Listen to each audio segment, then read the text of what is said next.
Out of 400 people sampled, 188 preferred candidate A.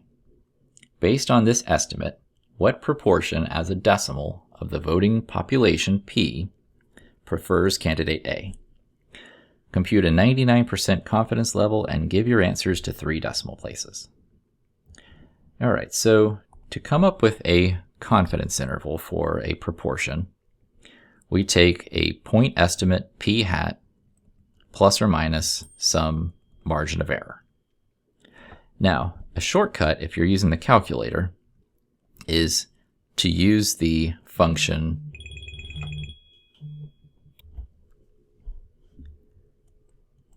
one prop z int. And one prop z int just needs a few pieces of information. It needs a sample size that you're working with, so 400.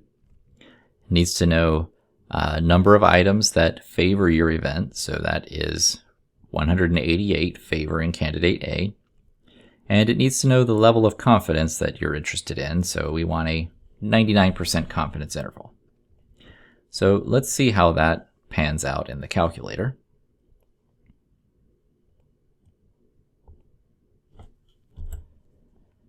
So if I go to the stat menu, over to tests, and down to one prop z int.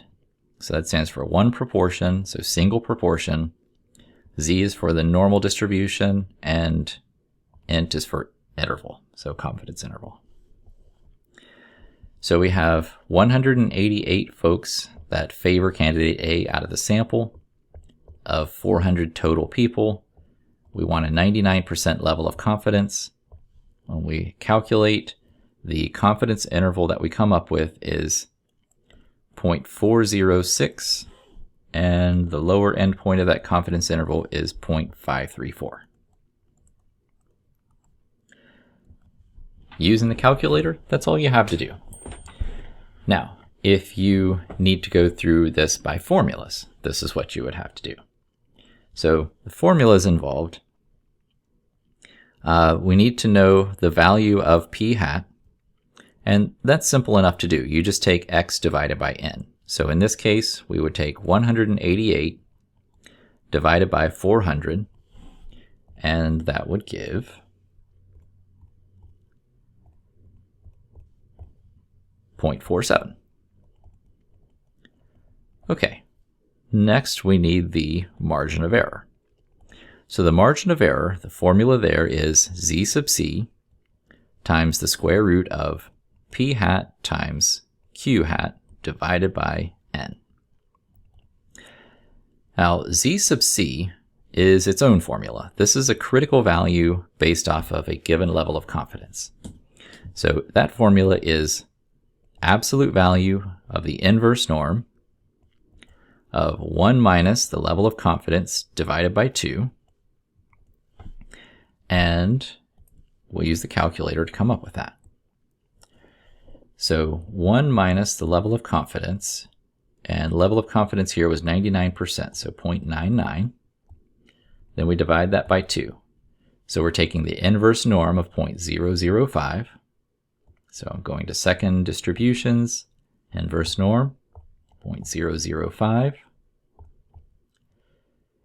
Mean and standard deviation are 0 and 1 because we're on a standard normal.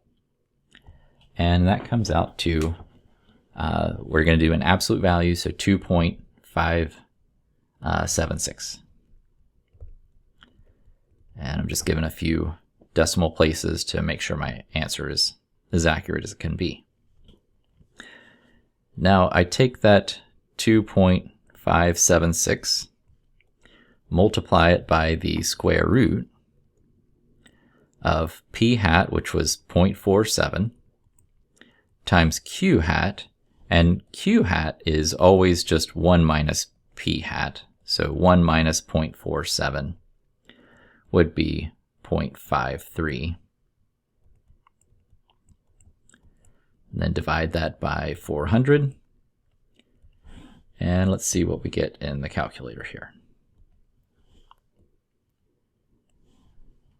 So 2.576 times the square root of 0.47 times 0.53 divided by 400.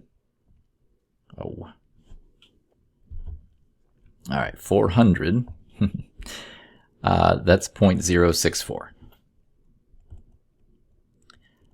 Now, to get a confidence interval,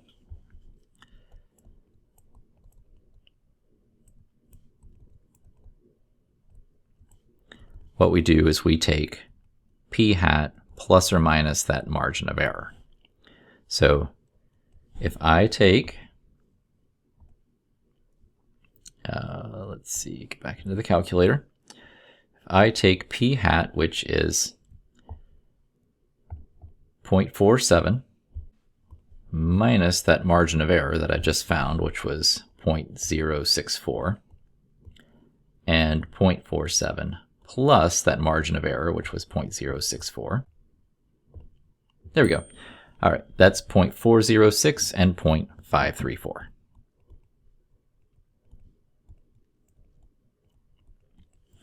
Which you'll notice is the same as what we came up with in the calculator.